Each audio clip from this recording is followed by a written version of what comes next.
hello, and welcome to this primary election debate for Republican candidates for Maricopa County Recorder. This debate is sponsored by Clean Elections, the state's nonpartisan voter education agency. My name is Richard Rellis, and I'll be moderating today's debate. The format will probably be familiar to you, but the way we're sharing this debate is part of a brand new effort to support democracy in Arizona. Thanks to a partnership with the Clean Elections Commission and the Arizona Media Association, we're making sure these 2024 debates are the most accessible in Arizona history. That means this debate will air on a long list of local TV stations, radio stations, and digital platforms, including support from local newspapers.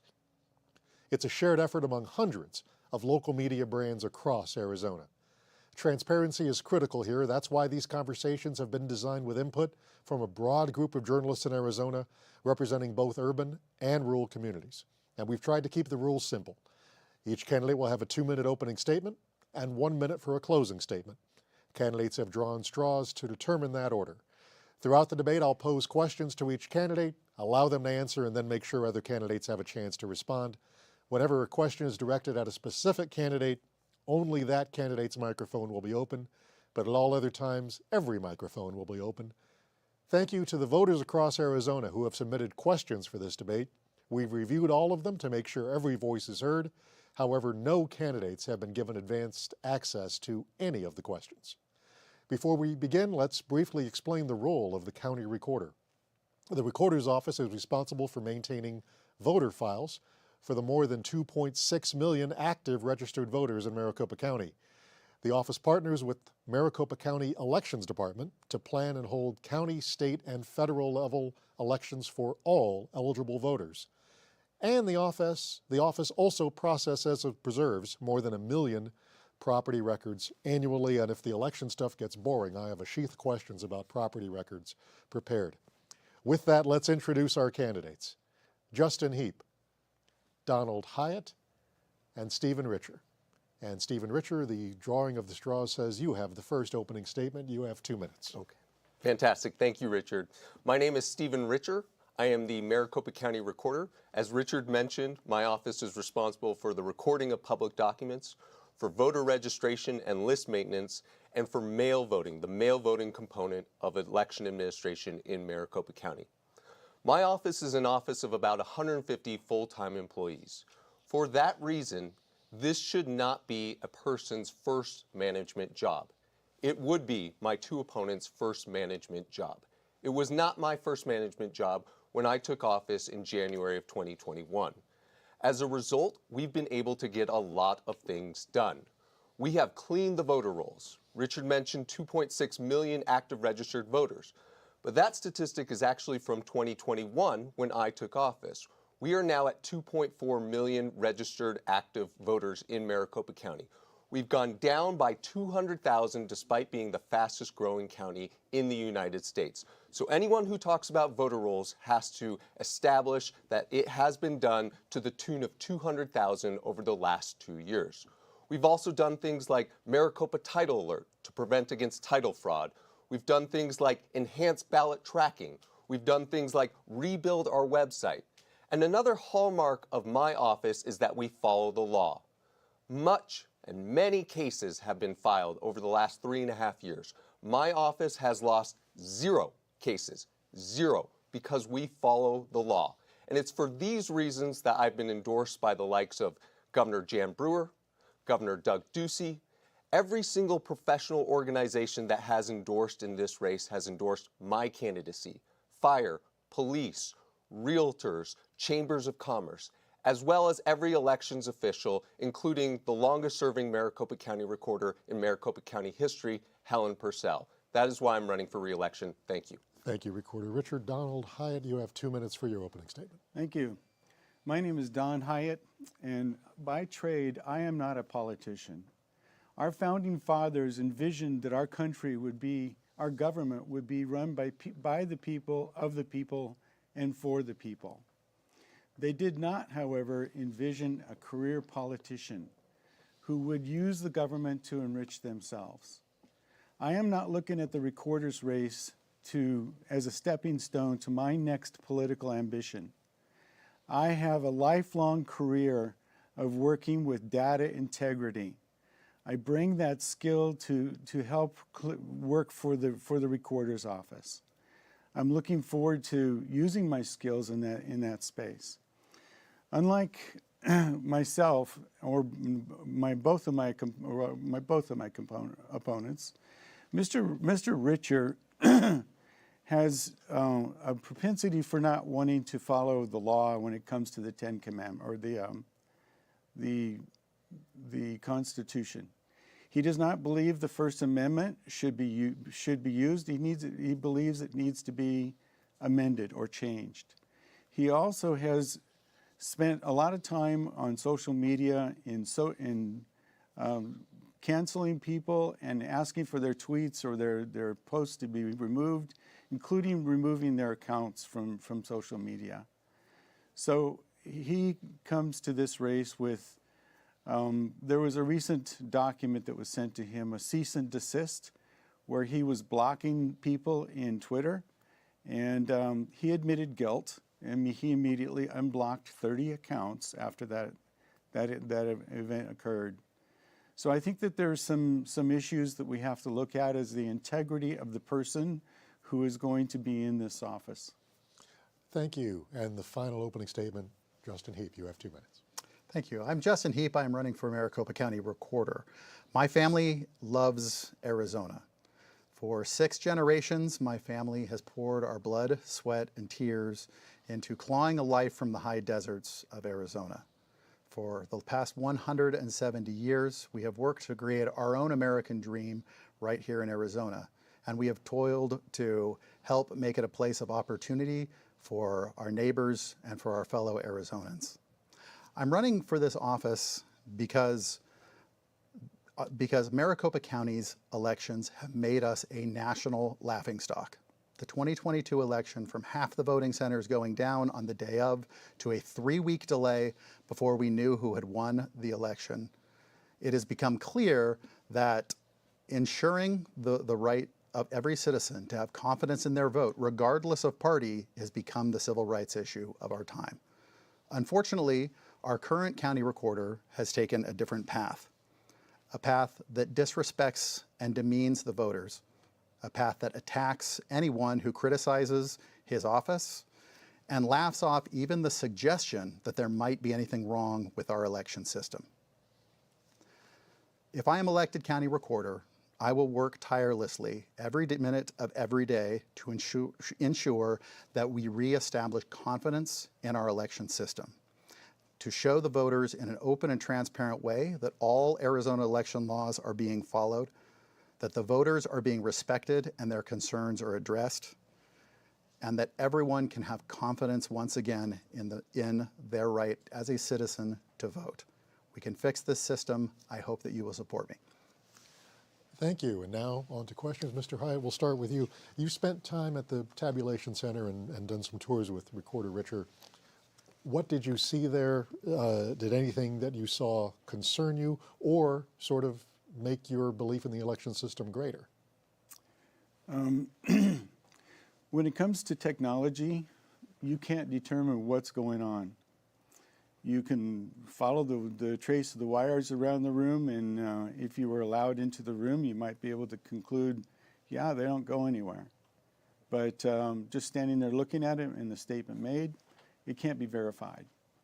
So when I was also there, I did go to Runback as the Republican observer to watch those operations. And the evening started at MTech. Ballots started arriving. A car arrived with a ballot box. And then they started sorting out the envelopes, getting them all aligned, putting them into trays. Took them over to Runback. And then Runback has a large machine called a remittance processor that they use to count those ballots and sort them into different categories. Sometimes they'll have, an odd one was that somebody had picked up a green envelope from 2012, and that couldn't be used in this election. So that had to be outsorted. So the whole process was getting the ballots sorted into trays, then they were put into a safe at Runback under camera control, but you as a citizen can't see that safe. So I can't tell you what happened after I left. Those are the kinds of problems that I think still need to be vetted out and clarified to make sense out of it. Mr. Heap, same question. Have you visited the tabulation centers or any of the run-back areas? If not, why not? And if so, what did you see? I have, and I have a lot of supporters that have gone down and taken the tour to Runbeck. I know I watched the one that they live cast to see the system. The issue with going down to Runbeck or to MedTech or anything, I often tell people, look, I've been to Disneyland a dozen times. I have no idea how Disneyland works. I think that our current recorder thinks that it's enough transparency to simply take tours through the facility to see the rooms and to see where the votes are counted. I don't think that is the real kind of transparency that Arizonans demand in their election system once those ballots are actually there being calculated. Mr. Richer, you've led those tours. You've also parlayed with people on X, on Twitter, which you say is trying to increase transparency. Does that work, and is that the most efficient way to increase voter confidence in our system? Well, I appreciate Don talking about the process, and he has visited. It's important to point out that Don has taken a tour, and he has worked as a Republican Party observer. Justin has not, so I don't know where he's getting that from. But Don has come in, and I will point out that that tour is available to anyone who wants to come. You can be a political party as well, observer as well. Even if you are my political opponent, you can come to this office and get an entire tour. I would also say that it's a bit telling that my two opponents can't even get the name of the facility right. It's not MTech, it's MICTech. And that goes to a broader point that this is a confusing office. And Mr. Heap in his opening statement said something about voting centers and equipment going down. But as I said at the outset, my office is not responsible for in-person voting. If you want to have a role in in-person voting, then you should run for the Maricopa County Board of Supervisors. If you do not appreciate the distinction, then you have not done your homework. As for our means for transparency, I would say that we are competitive with any jurisdiction in the United States. We do teletown halls. We do live video streams. We do tours. We do articles. We do reports. We do videos. So I don't know what else could be done. I'd be up for suggestions, but it's a little rich to throw stones when some of those people have never gone on tours before, but they've gone on tours over the last few years. Thank you, Mr. Heap. Next, there was an op-ed in the Republic announcing a new group called Right Count, written by former Arizona Governor Jan Brewer. And she said, quote, complaining about the rules every time we come up short is not a recipe for advancing a conservative agenda. She wrote about measures already in place to ensure elections were secure, talked about baseless conspiracy theories that were out there, and said we need to hold to account, quote, those who seek to sow discord and division for political gain. She didn't mention any names, but obviously she's talking about somebody there. Do you see yourself targeted in those comments? Are you looking to sow discord for political gain? No, I don't see myself targeted in that, but it does, I think, highlight a problem that we currently have in Arizona, which is why do the voters not trust the system? And the problem that we hear from election officials like Mr. Richer and from others is that all of the lack of confidence that voters feel comes from sources outside of the actual elections offices, the people that run the elections. They refer to candidates or to political parties. They talk about social media influencers or the media spreading false information. But I have spoken with thousands of Republicans across Arizona and across Maricopa County. And in fact, I've had 2 now forum debates with Mr. Richer, and in both of those cases, I was able to ask him a simple question. He insists that he is doing a good job of cleaning and maintaining our voter rolls. So in both of those cases, I asked the audience, how many of you, raise your hand if you or someone you know received an extra ballot in the mail in the last election cycle? And in both those cases, almost half the hands in the room go up. And you can do that with any group of voters anywhere in Maricopa County. The reason why people do not trust the system is how poorly our elections officials run the elections. It's not because they believe misinformation on social media. It's because they see the same problems happening election cycle after election cycle after election cycle, and they cannot get their elected officials to even acknowledge that this is a massive problem and to address their concerns. That is why people do not trust our election system. It is because of the maladministration and poor job that our elections officials have done, both in running the elections. When we had a 3-week delay before we know the answer, that is on Stephen Richer's office. And when he mocks those who ask legitimate questions like, why did I receive additional ballots at my house, and dismisses those claims, that only does more to make the voters more confident that they should not trust this system. Thank you. We'll come back to that additional ballot question because that is intriguing. Mr. Hiatt, do you feel yourself targeted in Governor Brewer's comments about, are there people out there looking to sow discord for political gain? Oh, I'm sure there are some people, but I'm not one of them. I'm not a politician, so I'm not sure even I would even know how to do that. But I will tell you that the people out there do know that there is something wrong. Last Saturday, Mr. Richer was laughed off, or actually booed off of the stage when he was asked if the 2020 election was stolen, and he said no. The entire audience booed until he left, because that's what the people experience. They experience elections that are disasters. They don't really understand that maybe Mr. Richer is only responsible for early voting or not, but they blame the system and including the recorder for this. So the problems that occur are very visible and very, very real to people. And they're not going to go away until we can start showing that we have elections that work, that people don't have problems. They don't end up standing there for hours waiting for things to happen. So that's my comment on it. And we'll come back to the stolen thing too. A different question for you, Mr. Richer. After the 2018 election, the Arizona Republican Party hired an outside consultant to look at how county elections were run. It's a 28-page report with 200 pages of attachments that I'll try to summarize in 10 seconds.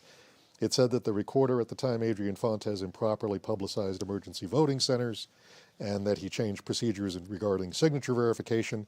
It had some unverified theories about coordination with Democratic candidates and officials, and that at least one voter received a ballot at a polling place that was already filled out. That audit was authored by you, Mr. Richer. Do you see a distinction between the questions you raised in that audit and the questions you're facing now as a sitting recorder? Absolutely. There's nothing in there about a stolen election. There are very specific statutory allegations which were found to be true. And we won court cases. And that is a distinction. Again, we have never lost a court case. If you have a problem with how we are administering the elections, if you don't think we're complying with the law, then sue. But we have won every single court case because we follow the law.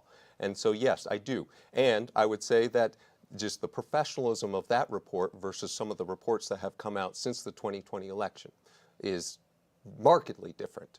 But I would go back to some of the points made previously. I would say, again, anecdotes are nice, but if you are saying that I do not clean the voter rolls, then you have to explain how we've gone from 2.6 million registered voters to 2.4 million registered voters, despite being the fastest growing county in the United States. The other thing I would point out is, regarding that Saturday event, it was my last question, so that's why I answered it and then left.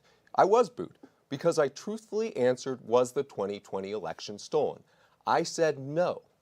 But my ability to do that should hopefully give confidence to voters.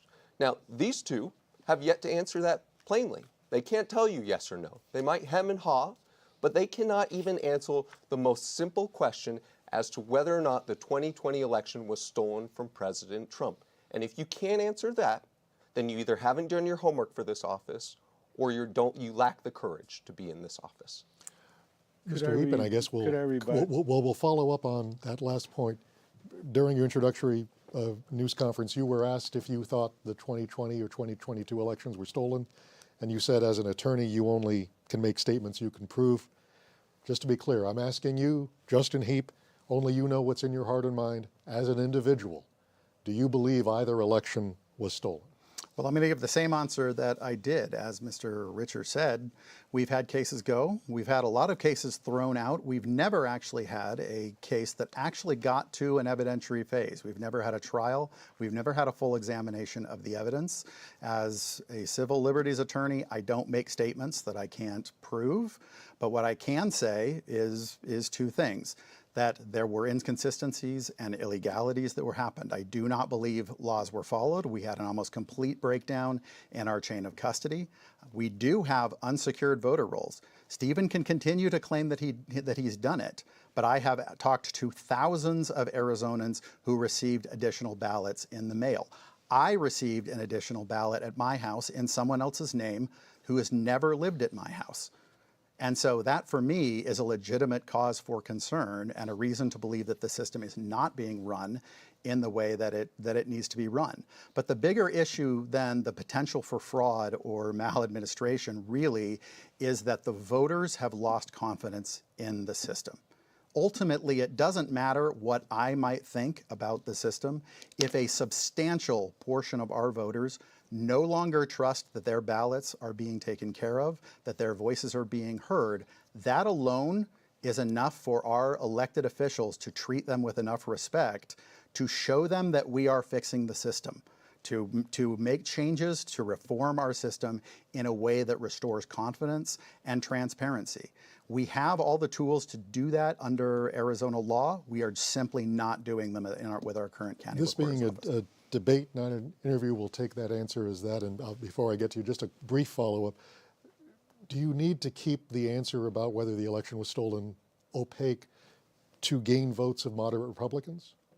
No, I give you exactly the same reason that I gave, that I'm not going to make statements that we have not been given enough evidence. There's not enough transparency in our office for us to make a definitive statement. I can say that I think the election rules were not followed and that citizens are right to be skeptical and to doubt that system. I agree with them. Mr. Hiatt, was either the 20 or 22 election stolen? Yes, and I'll explain how. And this is how people see it. Mark Zuckerberg dropped in illegal drop boxes. There was $2 million that was given to the elections, Arizona elections, by the Zuckerbucks group as well. There was questionable chain of custody, as Justin mentioned. There was questionable ballots that people looked at. There was all kinds of changes on the data, on reporting of the system. And that's what people see when they look at an election. And whether it's proved in court or not, they look at that and say our election was stolen because of all of those steps that were put in place around it. That's what stole the election. Mr. Richer, there's no, unless they boo you, was the election in 20 or 2022 No, stolen? the election was not stolen, but we need to go back to a few comments that were made. Whether or not the courts ruled, I'm sorry, but the courts are where we go to evaluate fact and to evaluate law. And Justin is either not done his homework or he's lying in saying that we haven't had trials. Following the 2022 election, I appeared as a witness in not one, not two, but 3 election trials where we had a trial with evidentiary hearings in front of a judge. That's the same of the 2020 election. Now, I appreciate that Don at least has the courage to say yes. But Justin stood here again, and he hemmed and hawed. He didn't give you a yes or no, and I would suggest that that is what is damaging to confidence to voters in Arizona. He also made some vague allegations that the law wasn't followed, but yet can't explain why officer of the law can't explain why 0 court cases ruled in favor of a stolen election. And yes, there were evidentiary hearings, and there were over 60 court cases following the 2020 election. So no, the election in 2020 was not stolen from Donald Trump. We'll stay briefly on this. Why do you think the court challenges have not been successful in either cycle? Well, I think one thing that we don't like to talk about is that the reality is that our courts are not very well adapted for handling election challenges. By definition, they are slow, deliberative processes that require all evidence to be provided in advance so that both parties have plenty of time to review all the evidence in order to make their case. In an election challenge, this whole process is greatly sped up, and there is not a full opportunity to get full disclosure on a lot of different pieces of documents. And so almost all of these cases have been dismissed on initial grounds, on grounds like things like standing, mootness, latches, on technical grounds, before we've ever actually had a full hearing where all disclosure was made from all sides. Now, there's various reasons for that, but really what it highlights is not an attack on the courts, but how important it is that you have an election official who is going to run an effective system up front and show that the laws are being followed so that there's not a reason for these constant election challenges. Mr. Hiatt, why do you think the challenges have not been successful? Well, I think it has a lot to do with judges being afraid of taking election cases. There's been several that I've looked at, and all across the country, there seems to be a lawfare attack on judges and people, lawyers that are participating in election challenges, and that's a fact.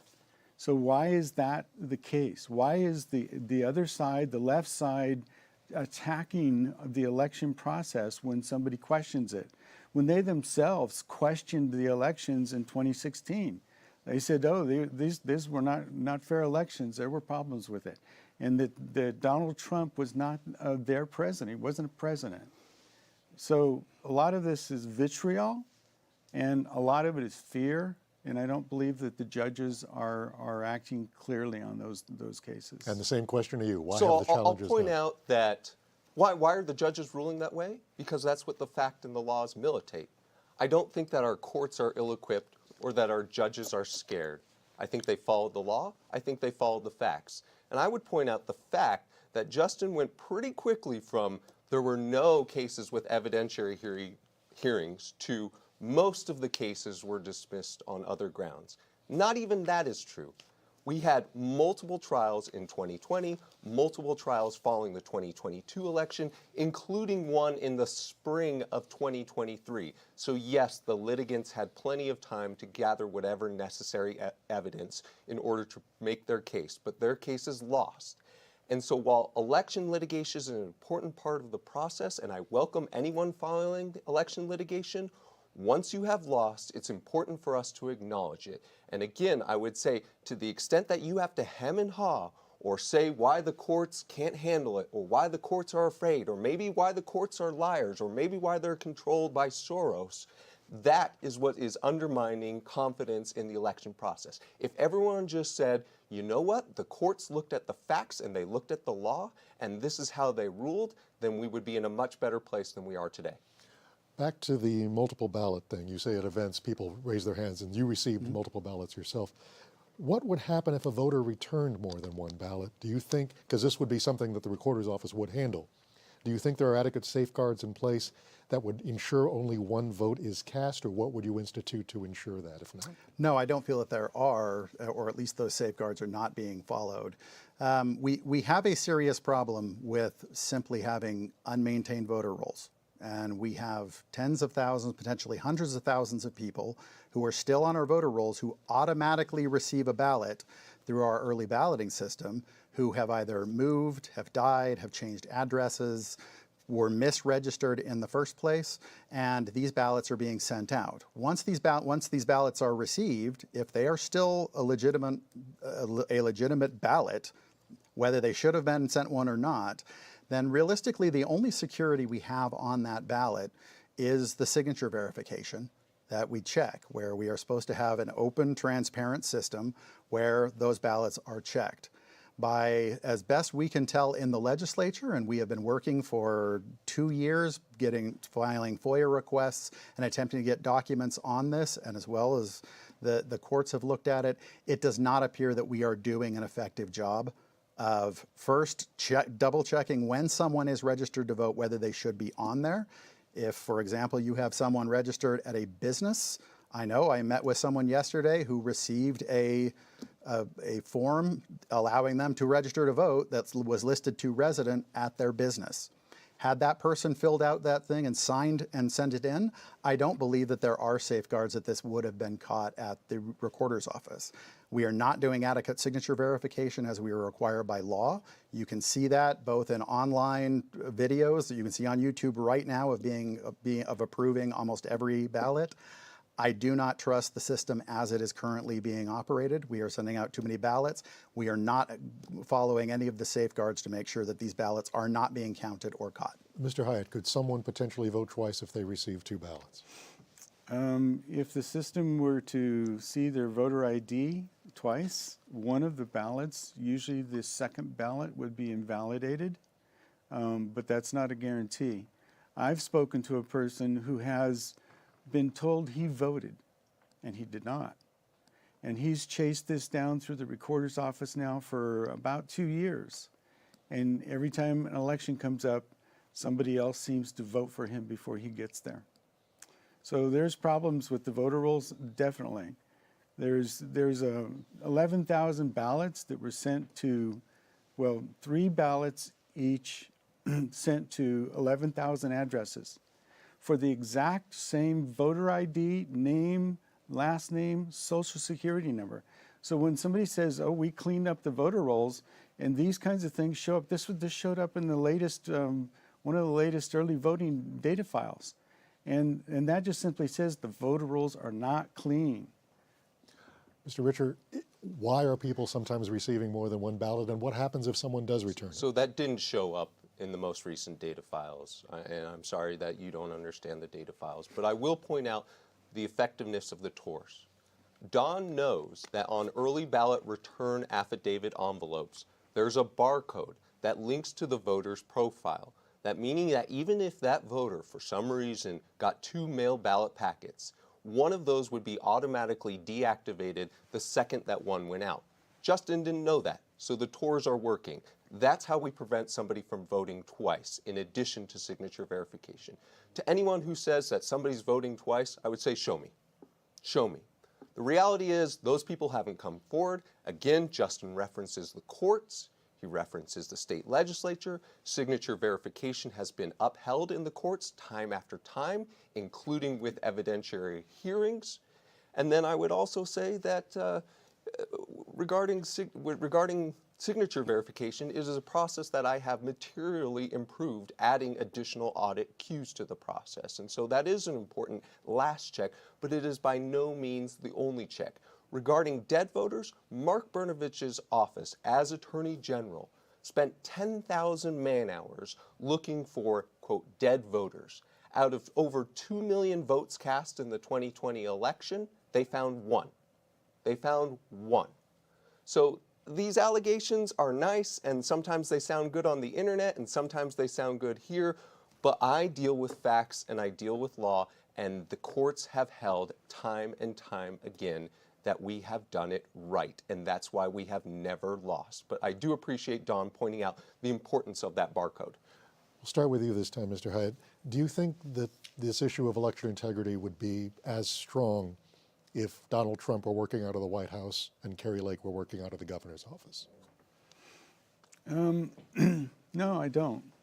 And the reason I say that is because before Donald Trump, well, actually, when he first took office, the Democrats were claiming that there was election fraud all over the place.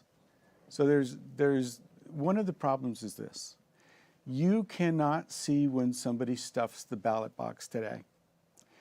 When you used to go to a polling location and you could see the ballot box and you could put your ballot in and you could have full observers see other people put their ballots in, they could tell if somebody was stuffing the ballot box.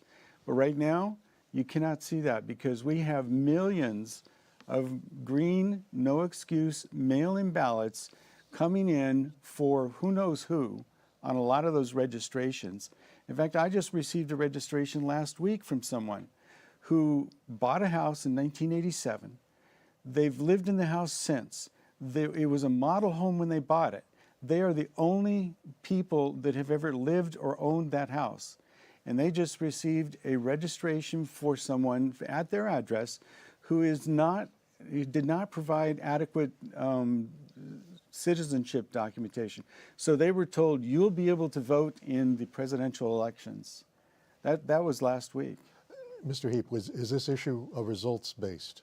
If Trump or Lake had been in their respective offices, would we be having this conversation with as much energy?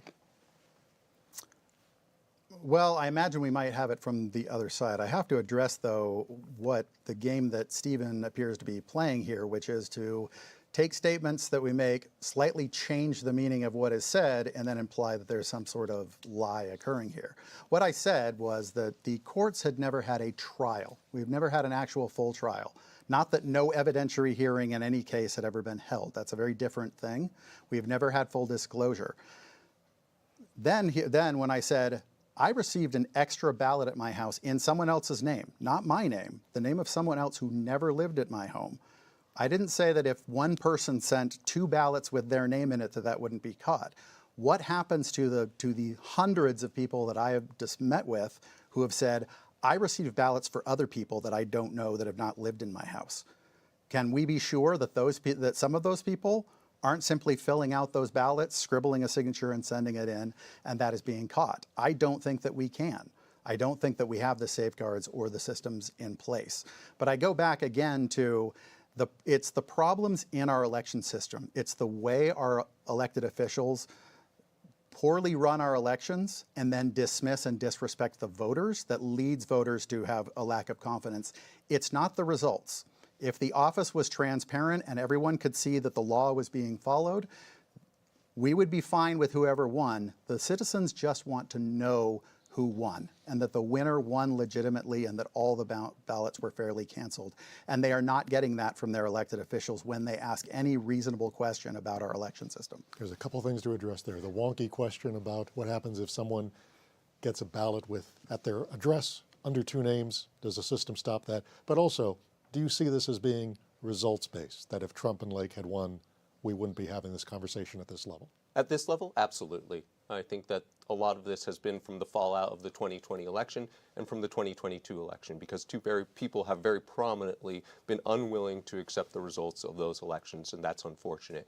As for transparency, I would point out that you can ask me questions online. You can get an email to my office. We'll respond within 24 hours. You can call in. We've reduced the call wait times. And I would point out again that my political opponent, Don Hiatt, has been in the facility twice over the last few months, spent all of election night during the March presidential preference election in my facility, has taken a tour of that facility. Again, I don't know what more we can do as far as transparency. I hear a lot of criticism. I don't hear a lot of ideas. I hear a lot of talk about, well, we should be doing elections differently, but I don't hear a lot of ideas that are consistent with state law. And again, just going back, it's now become a full evidentiary hearing. Well, we have had full evidentiary hearings. In the case for Lake versus Hobbs, we had a full evidentiary hearing and a full trial as well. It was a judge trial. It was not a jury trial, but it was still a judge trial that we had. And so I don't know what to say other than I guess you don't believe the courts, and I guess we'll denigrate that institution next. Mr. Heap, if we were to roll back no excuse early voting and go back to one-day paper ballot as President Trump has advocated, do you think there are voters who might still be allowed to cast a ballot by mail? Well, whether or not how we modify the system and whether we're going to have early ballots and what restrictions, that's really going to be a question between the legislature and the governor on how we're going to do it. As it stands right now, Arizona law allows for early ballots. So I think it is the case that the closer we can get to Election Day balloting, the safer our system is going to be. And this is not simply coming from me. Even Jimmy Carter, the Democratic former president, wrote a lengthy book. He wrote the book on the problems with automatic early voting, how insecure the system is. Clearly, day of voting is the best. I have personally pushed and advocated for Maricopa County to go back to the precinct voting model to make it as easy as possible for people who want to vote in vote day of to be able to vote. But for those of us that vote by early mail, or the voters who like it, we need to lock the system down and make it as secure as possible, because it is the least secure method of voting, but to vote by early ballot. But even in that legislation, would it have exempted anybody? Who would have still been allowed to vote by mail? Well, there's been numerous pieces of legislation, so I know there's been proposals to say that senior citizens or anybody with a reason, people who are a certain distance away from a voting center, anyone who doesn't have a reason why. The most recent attempt was to simply amend the rules to say you have to request an early ballot before each election cycle. So before the election, we send out a notice to the voters. Those that would like an early ballot can sign and continue to vote by mail, but that would end our early voting, our automatic early voting system, where if someone requests one, we will just keep mailing out ballots to that same address for the next 4 election cycles. Thank you. Same question. You've talked about precinct. What do you think about early voting? Who should be allowed to early vote? Well, there's always been excused voting or excuses. The people would go get an early ballot because they had an excuse. A doctor who has to be at the hospital on surgery that day, the UACAVA voters, people who are elderly and can't get to the voting locations. That's always been there. Where the problem is the no excuse mail-in green ballot. Those are the most insecure ballots that we can have. You don't show up and show your face with a piece of ID to say that I'm the person who filled this out and I'm putting it in the box. I mean, I would be a lot less opposed to mail-out ballots as long as you had to bring it in with a photo ID to turn it in. Okay. Because then we would be able to verify who it is. Right now, we've heard about NGOs out there that are gathering up ballots, the 2001 Mules movie, and they're voting with these approaches. Mr. Richer, your thoughts? Does the mail Just real early quickly, voting system need to be tightened up? I would point out that the 2000 Mules movie has even been taken out of theaters, and the book has been taken off the shelf because the publisher acknowledges that it made many false statements. And so I wouldn't put much stock on that. Arizona has had no excuse vote by mail since 1992. In the mid-2000s, Arizona created what was then called the Permanent Early Voting List. We've gotten good at this system. I think that we're one of the best states in the United States. We weren't one of the states when in 2020, when the pandemic hit, who all of a sudden had to figure out vote by mail. We've long had over 70% of our ballot returns come through no excuse vote by mail. Now, we will follow the state law, and the state law is written by the state legislature and signed by the governor. So if they were to change that, which I don't think they're going to, but if they were to change that, we would of course follow it. Now, I would point out that if it's only election day, then the recorder has no election responsibilities because the Board of Supervisors runs in-person voting on election day. Mr. Heap, there's been a lot of talk about the problems with election integrity and the problems with the office.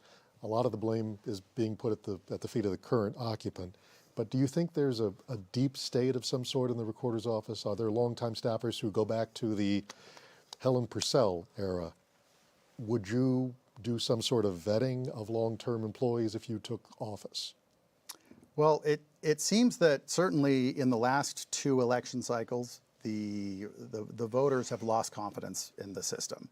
And it is the case that most of the employees who are in that office are the same people who were there in 2020, who have been there who were there prior, who were hired under a radical Democrat, Adrian Fontes, and those are the majority of them, or they've been there since Helen Purcell, which means they have been there for 10 to 15 election cycles. They are career bureaucrats.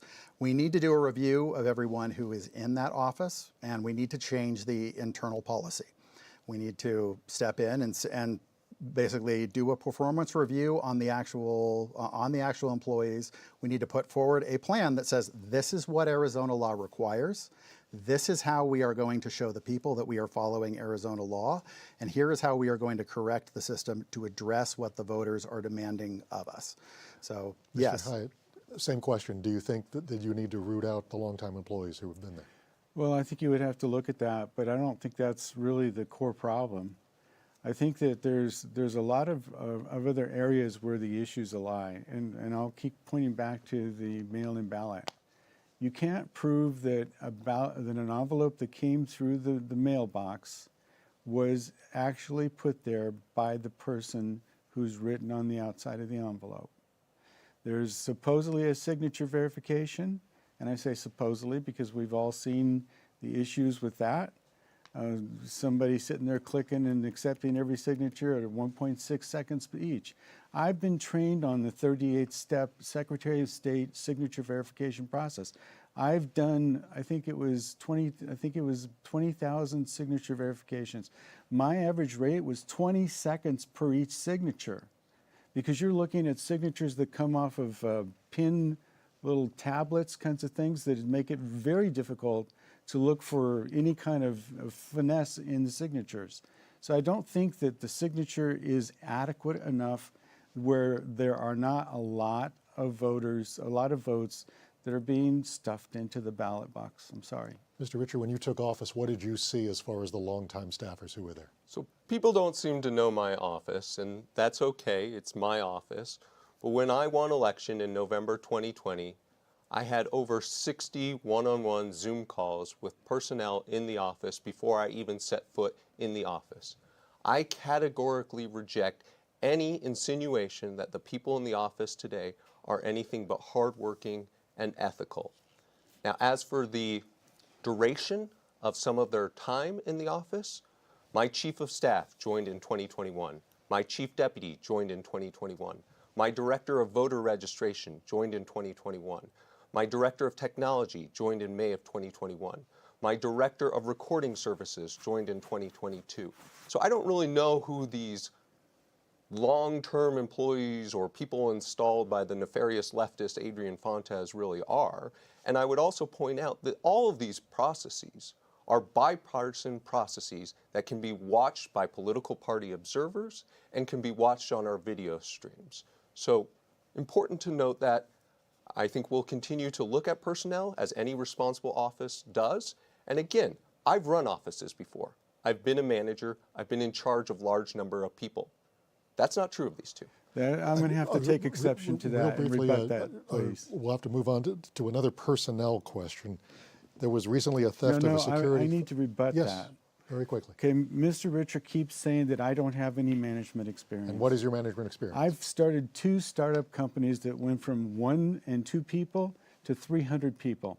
I've managed staffs of as large as 75 and quite frequently 45 and 60 people. So I'm going to settle that right now. Point made. That I Recently have there was experience. a theft of a security fob and keys from the election center, not your department, run by the Board of Supervisors, but still the recorder's office hires temporary workers too. Obviously the security fob and keys were recovered, but what security measures have you implemented to prevent such thefts and vetting of any temporary employees that the recorder's office hires? So we do not vet for political background. We think that's very important. We welcome people who have different political backgrounds. In fact, it's a necessary ingredient in the process, such that Republicans are watching Democrats. I am proud that we have achieved a level of bipartisanship never before seen in our temporary worker recruitment program. Now, regarding security, we built a fence surrounding the MCTEC facility. We installed additional cameras. We put security personnel inside the building. We did more with badge access. We did more with port blockers. We did more with exposed wiring. We put things in Faraday cages. I didn't even know what Faraday cages were until I took this office. And I would point out in the board's defense that the system worked exactly as it should have. The person was apprehended immediately. He did not have any political motive.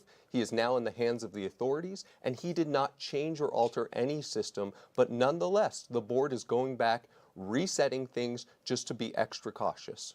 To security, Mr. Heap, election workers, poll worker volunteers report feeling threatened. What steps would you take to ensure their safety? Well, obviously I condemn any sort of violence or threats against any elected officials. That's simply not part of who we are as Americans, and I would categorically reject that. I also condemn what seems to be the Democrat use of the abuse of government to go after and to weaponize our justice system, our legal system, to attack political officials that they don't seem to approve of. I see both of these as an attack on our institution as Americans. If anyone makes a threat against a public official, I believe they should be prosecuted to the fullest extent of the law. Mr. Hiatt, steps to ensure the safety of election workers and poll workers? Well, I think training is one aspect of it. I think there's a fear-mongering aspect that's been pushed into it. That yes, there have been people that have been threatened, and that's going to scare everybody. But it's not. I don't believe it's as big of an issue as it is. And the security procedures that are in place around the Maricopa County Technical Center seem to be quite adequate. And I think at this point that's good enough. Good enough? Is there more that needs to be done? There's more that needs to be done. We're so grateful for the police departments. We're so grateful for the county sheriff's office. But what needs to be done comes from leaders. Leaders need to say the truth about our election system. Leaders need to condemn when people take it into their hands to do crazy things or say crazy things. And unfortunately, there hasn't been enough of that. There haven't been enough people saying, no, these people didn't steal the 2020 election. No, these people didn't steal the 2022 election. And when you go on television and you lie to a large number of followers about what happened in those elections, then it's no surprise that 1 out of every 3 election workers in the United States of America has received a threat. That's not good for the future of election administration. That's not good for the recorder's office, no matter who's at the helm. And we're nearing the end. We didn't get to any document recording questions. Maybe you can handle it in your closing statements, but it is time now for closing statements. And the first, we'll have 1 minute for each of you, and we'll keep you on time by politely cutting you off, or impolitely, depending on how I feel if you run over. Stephen Richer, you have the first closing statement. Well, since we didn't hit document recording, I'll just point out 2 things that are emblematic of my time over the past 3.5 years. We created Maricopa Title Alert, a system that did not exist previously, a system that allows users to prevent against defraud. We relaunched the kiosk remote recording system, and we're in the process of launching a new recording website that will allow you to search more of the indexed 55 million documents. Again, this is emblematic of my time in office. I hit the ground running. I can get things done. That's why I've been endorsed by conservative executives like Doug Ducey, like Jan Brewer. That's why I've been endorsed by every single election administrator who has endorsed in this race, including longtime former recorder Helen Purcell. I'm going to get things done in 2025, in 2026, 2027, and 2028, God willing, with your help. Thank you. Our next closing statement goes to you, Donald Hiatt. Thank you. I'm going to tell you a little story about 70 ballots that arrived in the 2020 election. And every one of those 70 ballots were for Biden. And the funny thing is, they were all mail-in ballots. So there should be some randomness. You should have some intersprinkling of other ballots. But they weren't there. And in fact, what you find out is that's the odds of that happening is 1 in 8 quadrillion. That's like buying a lottery ticket every weekend and winning. It's a mathematical impossibility for that to have occurred. And that's why I'm telling you that there's places and ways which ballots can be injected into the system, can be stuffed into the ballot box. We have to end our love affair with this no excuse mail-in ballot. If we want to save our state and if we want to save our country, we're going to have to end our relationship with that. That's what I tell the people. It's up to them. Thank you. And our final closing statement from Justin Heap.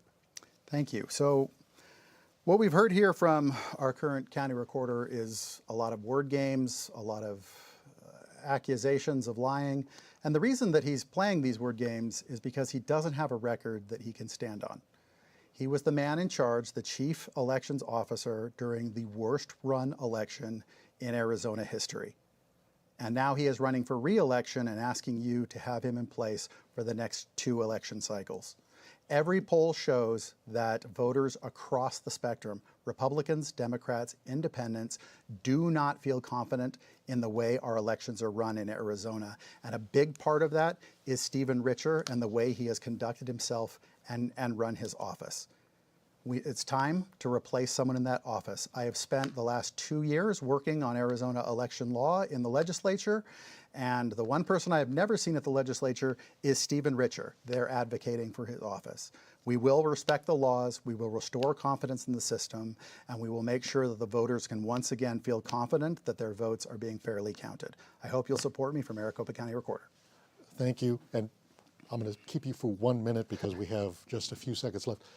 Briefly, is there misinformation out there regarding election integrity? Just a very brief answer. Have you seen misinformation out there? Sure. Anytime you have information, I'm sure some of that information is not true. I'm sure there isn't misinformation in the system, but that's not the case. Mr. Hiatt, have you seen rapid information? Both ways. There's information that everything is perfect, and that this is the most perfect election we've ever had. And everybody looks around and at the evidence that they've experienced and says, no, it wasn't. And then there's people that claim that everything is a total disaster. And Mr. Richard, very briefly, how much misinformation do you see is out there? A significant amount. And that's why we're so active in all that we do for transparency. That's why we do the tours. That's why we do the live streams. That's why we do the teletown halls. That's why we answer questions online. Maybe you could start charging, get the county some money for those tours. They might be very popular. That wraps today's debate with the Republican candidates for Maricopa County Recorder. As a reminder, the Arizona primary election is on July 30, and early voting starts very soon, July 3. All registered voters can participate in the primary, including independents. There are a lot of offices up for election this year, so we'll keep hosting debates through the November general election. Head to azmedia.org to see a list of every local media partner, plus upcoming debates and where you can find them on TV, radio, and digital platforms. You can also see the full debate schedule, learn more about clean elections, and submit questions for future debates by heading to azcleanelections.gov. On behalf of our partners at Clean Elections, the Arizona Media Association, Reister, and Bitfire Studios, thanks for joining us.